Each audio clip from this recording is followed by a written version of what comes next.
Good morning विद्यार्थियों। अब आगे हम इस वीडियो में आज जो बात करने जा रहे हैं वो दो सदिशों का जोड़ना यानी एडिशन ऑफ टू वेक्टर्स। सदिशों को कैसे जोड़ते हैं तो देख लीजिए किन किन सदिशों को जोड़ा जा सकता है। तो देखिए इधर दो या दो से अधिक सदिश को हम तभी जोड़ सकते हैं जब वे समान प्रकृति के हों। जब वे समान प्रकृति के हों, जैसे उदाहरण के लिए मान लीजिए कि वेग हमने आपको बताया था। वेग कैसी राशि, एग्जाम्पल, तो वेग कैसी राशि, सदिश। तो वेग धन वेग को जोड़ सकते हैं, ऐसा नहीं हो सकता। ये तो सत्य है, यानी दो या दो से अधिक सदिश राशियों को हम जोड़ सकते हैं, लेकिन कब जोड़ सकते हैं, जब वह प्रकृति में समान हो, यानी उनकी प्रकृति क्या हो, समान हो। अगर मान लीजिए ऐसे लिखा है कि वेग धन बल, अब भाई बल, ये देखिए वेग को बी से लिखते हैं वेक्टर क्वांटिटी है, और वेग को बी से लिखते हैं वेक्टर क्वांटिटी है। वेग को बी से लिखे वेक्टर है, और फोर्स को भी एफ से लिखे ये भी वेक्टर है। और ऐसा हम नहीं कर सकते हैं, ये गलत तरीका है। यानी सही क्या है, दो या दो से अधिक सदिश को हम जोड़ सकते हैं जब वह उनके प्रकृति क्या हो, समान हो, यानी जब वह समान प्रकृति में हो तब उनको हम जोड़ सकते हैं। जैसे मान लीजिए कि यदि दो सदिश हैं, हमने माना क्या कि दो सदिश हैं, एक सदिश आपका ए है और दूसरा क्या है, बी है, और दोनों क्या है, सेम नेचर के हैं, समान प्रकृति के हैं, तब हम इनको जोड़ सकते हैं। और हम क्या लिखेंगे, वेक्टर आर बराबर वेक्टर ए प्लस बी। ये आर का मतलब रिजल्टेंट वेक्टर यानी परिणामी वेक्टर आर बराबर ए प्लस बी, यानी आर क्या है, तो वेक्टर आर ए और बी का योग है। अब देखिए सदिशों को जोड़ने की दो विधियां हैं। सदिशों को जोड़ने की कितनी विधियां हैं, दो विधि है। तो सदिश को जोड़ने की जो दो विधियां हैं उनमें हम पहली विधि की आज बात करने जा रहे हैं। शुरू में पहली विधि की कौन सी बात हम करेंगे, तो पहली विधि की बात करेंगे हम ज्यामितीय विधि। देखिए यहाँ पे हमने आपको बता दिया है कि दो या दो से अधिक सदिश को आप जोड़ सकते हैं कब, वेग को वेग में, जैसे वो समान प्रकृति के हो, बल को बल में। लेकिन ऐसा आप नहीं जोड़ सकते कि वेग और बल को जोड़ देंगे, यह गलत हो जाएगा, क्योंकि वेग दूसरे प्रकृति का है और बल दूसरे प्रकृति का है। अब देखिए जैसे यहाँ ए व बी हमने मान लिया कि दो सदिश हैं, दोनों समान नेचर के हैं, तो वेक्टर आर इक्वल टू क्या लिख देंगे, ए प्लस बी, यानी वेक्टर आर जो है ये परिणामी है ए और बी के योग का, यानी ए और बी को जोड़ने के बाद मिला। अब हम जो दो विधियां हैं वेक्टर को जोड़ने की, उसमें पहली विधि क्या है, तो ज्यामितीय विधि है। तो ज्यामितीय विधि की हम बात करेंगे। अब ज्यामितीय विधि का मतलब ये है कि जब वेक्टर जब सदिश जो है आलेख के रूप में दिए जाते हैं। आलेख का मतलब ये होता है कि जैसे सदिश आपका इस तरीके से दिया है कि वेक्टर ए, फिर क्या लिखा है, वेक्टर बी, ये दो सदिश दिए हुए हैं। अब इस तरीके से अगर वेक्टर दिया है तो आप इसको ज्यामितीय विधि से जोड़ेंगे, ज्योमेट्रिकल मेथड से जोड़ेंगे। अगर मान लीजिए संख्यात्मक रूप से दिया है तब आप गणितीय रूप में जोड़ेंगे। दूसरी विधि इसकी कौन सी है, गणितीय विधि। ठीक है, तो गणितीय विधि की बात हम बाद में करेंगे, अभी उसकी हम बात नहीं करेंगे, यहाँ ज्यामितीय विधि की बात करेंगे। तो ज्यामितीय रूप में आप जब वेक्टर आरेख के रूप में दिए हों, यानी चित्र के रूप में दिए हों, रेखा के रूप में दिए हों, तब उनको हम ज्योमेट्रिकल विधि से जोड़ते हैं। और इसको हम तीन प्रकार से जोड़ेंगे। इसकी प्रमुख विधियां निम्नलिखित हैं। पहला नंबर हम बात करेंगे, तो पहला नंबर कौन सी हम बात करेंगे, वेक्टरों की त्रिभुज विधि। सबसे पहला नंबर कौन सी बात करेंगे, सदिशों की त्रिभुज विधि। सदिशों की कौन सी विधि, त्रिभुज विधि। आप त्रिभुज विधि देखिए कैसे जोड़ेंगे, कि देखिए माना दो सदिश ए व बी चित्र अनुसार दिए हैं। हमने क्या मान लिया कि दो सदिश ए व बी चित्र के अनुसार दिए हैं। अब इनको हम जोड़ेंगे कौन सी विधि से? सदिशों की त्रिभुज विधि से। तो देखिए त्रिभुज विधि से कैसे जोड़ा जाता है, यहाँ पे आप देखिए त्रिभुज विधि से कैसे आप जोड़ेंगे। ये देखिए वेक्टर ए जैसे दिया है वैसे आप लिख देंगे। ये आपका क्या हो गया? Vector A. अब ये आपका पहला वेक्टर हो गया। अब पहले वेक्टर के हेड में, इसको बोलते हैं एरो हेड, और इसको क्या बोलते हैं? टेल। ये आपका पूंछ है और ये आपका क्या है? सिर वाला भाग होता है। इसको क्या बोलते हैं? सिर वाला भाग। ये जो तीर है इसको सिर वाला भाग बोलते हैं, एरो हेड, और ये क्या है? Arrow tail. तो ये आपको पता होना चाहिए। अब आप देखिए आगे, ये आपका क्या दिया हुआ है? Vector a. तो ये वेक्टर ए आप ऐसे लिख देंगे जैसे दिया हुआ है। अब पहले वेक्टर का जो हेड है उसमें दूसरे वेक्टर का टेल जोड़ेंगे, और दूसरा वेक्टर जिस दिशा में है वैसे ही आप जोड़ देंगे। तो ये देखिए टेल हो गया, और दूसरा वेक्टर आपका ऐसे दिया है, इस तरीके से दिया है दूसरा वेक्टर। ये आपका क्या हो गया? दूसरा वेक्टर बी। अब ये ए और बी जुड़ गए, ये ए और बी क्या हो गया? जुड़ गए। अब ए बी जब आपके ये जुड़ गए तो अब क्या करेंगे? परिणामी। अब इनका देखिए यहां से और यहां तक के ऐसे मिला देंगे, और ये यहाँ पे ये रहेगा, ये आपका आर हो जाएगा परिणामी। देखिए ये जो रिजल्टेंट यानी परिणामी वेक्टर जो होता है, परिणामी वेक्टर का टेल पहले वेक्टर के टेल से मिलेगा, और हेड जो होगा वो अंतिम वेक्टर के हेड से। यानी परिणामी को जोड़ने का नियम यह है कि हेड टू हेड और टेल टू टेल। अब इसको आर बराबर आप क्या लिख सकते हैं? आर बराबर लिख सकते हैं ए प्लस वेक्टर बी। ये त्रिभुज विधि हो। अब देखिए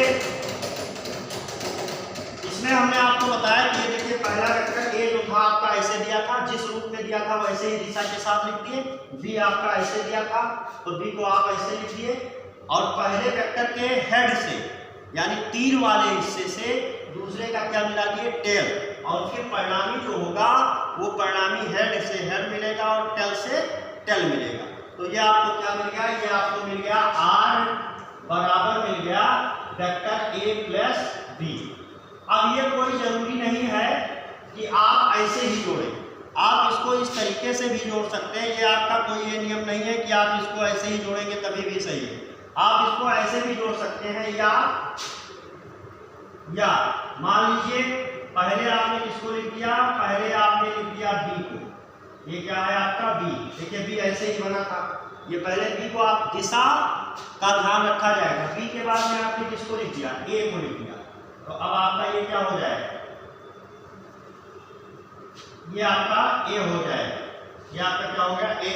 अब देखिए यहाँ ये बी का हेड है, और ये क्या है? ए का टेल, और ये क्या है? ए का हेड। अब यहाँ से परिणामी क्या हो जाएगा? परिणामी आपका आर ऐसे हो जाएगा। ये आपका परिणामी आर। अब इस आर को हम क्या लिख दे रहे हैं? मान लीजिए आर डैश। तो आर डैश बराबर क्या हो जाएगा? Vector A plus vector B, नहीं sorry, vector B plus vector A, vector B plus vector A. अब एक बात ये भी देखिए, पहले वाले में हमने कैसे जोड़ा था? तो पहले वाले में पहले ए को लिखा था फिर बी को जोड़ा था। दूसरे वाले में हमने पहले बी को लिखा फिर ए को लिखा, और उसमें क्या लिख दिया? परिणामी लिख दिया। तो आप देखिए दोनों तरीके से इसमें हमारा क्या मिल जाएगा? इसमें हमको मिल जाएगा आर डैश। देखिए आर वेक्टर आर डैश लगा देंगे जब उल्टा जोड़े हैं तब, बराबर क्या हो जाएगा? Vector B plus vector A, vector B plus vector a. तो ये देखिए यहाँ पर आर डैश, ये देखिए ये आर, यहाँ पे हम बता देते हैं आगे आपको, यहाँ पे आप ध्यान देंगे आगे।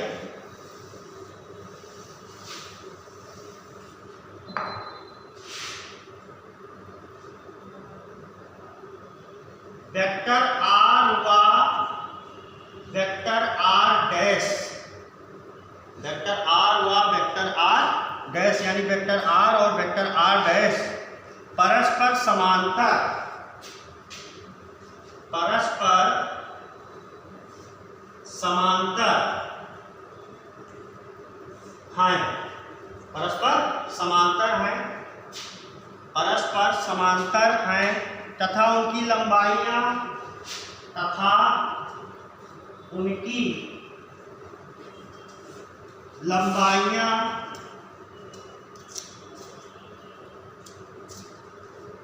व दिशा समान है। देखेंगे आप, दिशा इस तरफ आर डैश की और आर की भी इस तरफ, लंबाइयां व दिशा समान है, इसलिए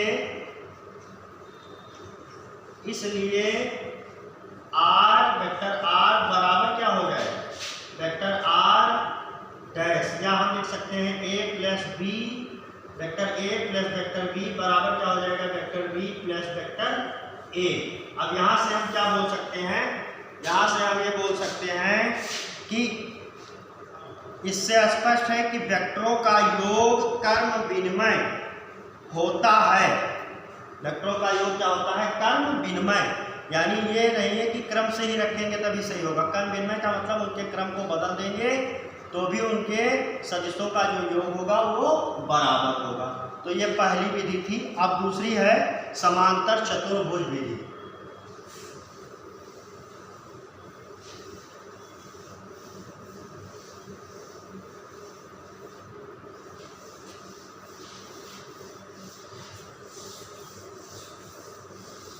तो दूसरी कौन सी विधि है, समांतर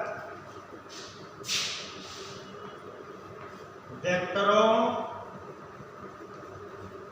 के योग की समांतर चतुर्भुज विधि। वेक्टरों के योग की कौन सी विधि, समांतर चतुर्भुज विधि। तो वेक्टरों के योग की समांतर चतुर्भुज विधि क्या होती है, मान लीजिए कि एक वेक्टर आपका है ए, ये वेक्टर क्या है ए, और दूसरा वेक्टर क्या है, दूसरा वेक्टर आपका है बी, वेक्टर बी। तो इसमें क्या होता है कि जो परिणामी होता है उसको हम क्या करते हैं, परिणामी वेक्टर को हम कैसे शो करते हैं, तो परिणामी वेक्टर को हम लिखते हैं विकर्ण से। अब इसको अगर हम डॉटेड ऐसे कर दें, डॉट डॉट डॉट यहाँ तक, और फिर इसको क्या करते हैं, ऐसे ऐसे डॉट करते हैं, यही तक मान लीजिए ये वेक्टर है ये, तो ये क्या बन गया, समांतर चतुर्भुज बन गया। तो ये देखिए ये क्या हो जाएगा, ये आपका क्या हो जाएगा, ये बीच वाला जो है ये वेक्टर है, तो इसको हम क्या लिखेंगे, आर बराबर क्या हो जाएगा, ए प्लस बी हो जाएगा। आर बराबर क्या हो जाएगा, ए प्लस बी हो जाएगा। तो समांतर चतुर्भुज विधि में कैसे जोड़ा जाता है, तो इसके अनुसार दो वेक्टरों का जो योग होता है वो चतुर्भुज के, यानी उस समांतर चतुर्भुज के विकर्ण के बराबर होता है। समांतर चतुर्भुज विधि का नियम क्या है कि दो सदिशों का योग यानी ए बी का योग जो होगा वो समांतर चतुर्भुज के विकर्ण आर के बराबर होगा, विकर्ण आर के क्या होगा, बराबर होगा। अब देखिए तीसरी विधि कौन सी है, तो तीसरी विधि है आपकी बहुभुज। तीसरी विधि आपकी क्या है, बहुभुज विधि। बहुभुज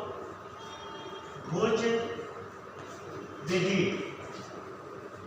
बहुभुज विधि। तो बहुभुज विधि का मतलब जब बहुत सारी भुजाएं हैं, जैसे मान लीजिए कि ये वेक्टर आपका ए दे रखा है, फिर क्या दिया है, वेक्टर बी दे रखा है, और फिर आपका वेक्टर सी दे रखा है, और फिर आपका वेक्टर डी दे रखा है। अब आपको क्या निकालना है, इन चारों को जोड़ना है, इन सबको क्या करना है, जोड़ना है। तो कैसे जोड़ेंगे, ये वेक्टर ए जिस दिशा में है वैसे ही लिख देंगे, वेक्टर ए। अब बी देखिए इस तरीके के, तो वेक्टर बी, फिर क्या है, वेक्टर सी, तो वेक्टर सी, फिर क्या है, वेक्टर डी,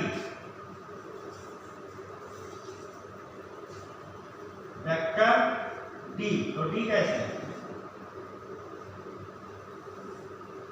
ये क्या हो गया, वेक्टर डी हो गया। आप जोड़े कैसे, पहले वेक्टर के हेड में, दूसरे वेक्टर बी का टेल, फिर तीसरे वेक्टर के, तो तीसरे वेक्टर का टेल दूसरे के हेड में, फिर चौथे वेक्टर का टेल तीसरे के हेड में। फिर देखिए ये क्या हो जाएगा आपका, यहाँ से क्या जोड़ेंगे, यहाँ से आप जोड़ेंगे आर, ये क्या हो जाएगा आर। अब देखिए इसको अगर आप चाहें तो इसमें बहुत सारे परिणाम आप निकाल सकते हैं। जैसे यहाँ पे जोड़े थे तो एक परिणाम आप यहाँ पे भी बना सकते हैं, एक परिणाम यहाँ से बना सकते हैं। देखिए इसको डिटेल में क्या लिख सकते हैं, देखिए वेक्टर R1 बराबर लिख सकते हैं A plus vector A plus vector B, vector A plus vector B। अब ये क्या हो गया, इसको आप परिणामी क्या मान सकते हैं, यहाँ पे R1 मान लिया, तो R1 बराबर क्या हो गया A plus B, vector A plus vector B। और इसको क्या मानेंगे, इसको आप क्या मानेंगे, इसको आप मानेंगे R2, ये क्या हो जाएगा R2, तो R2 बराबर क्या हो जाएगा, R2 बराबर हो जाएगा R1 प्लस वेक्टर C, और ये क्या हो जाएगा R, और R बराबर क्या लिखेंगे, यहाँ पे आप क्या लिखेंगे, वेक्टर R बराबर क्या हो जाएगा, वेक्टर R बराबर हो जाएगा R2 plus D, R2 plus क्या हो जाएगा D। तो यहाँ पे अंतिम में आप क्या वैसे लिख सकते हैं, अंतिम में आप लिख सकते हैं कि वेक्टर R बराबर A plus B plus C plus D। ये कौन सी विधि है, बहुभुज विधि की हम बात कर रहे हैं। अब हम वेक्टरों के जोड़ने की गणितीय विधि की बात करेंगे अगले वीडियो में। तो आज यहीं तक, धन्यवाद।